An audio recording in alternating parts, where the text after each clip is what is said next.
პირველი ეტაპი ახლა ეს პირველია. შემდეგ 500 კვადრატული მეტრიდან ჰექტარი და 500 და 1.25-მდე ვისაც აქვს კომბინირებული ხოლო სახნავს 1000 2500 კვადრატული მეტრიდან ვისაც ამაზე ნაკლები ვისაც ამაზე ნაკლები არის ახლა გამიგე 1.25 ზევსაც არის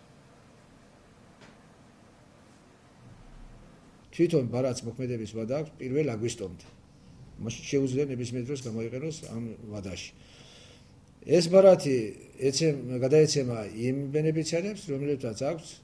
25 მიასედიდან 1.25 მიასედამდე სახნავს 1000 ფართობები ეს მნიშვნელოვანია იმიტომ მოსახლეობა არ შევიდეს გაუგევლობაში დიახ ეს ითვალისწინებს ჰექტარზე 510 ლარის ნომინალური ღირებულებისა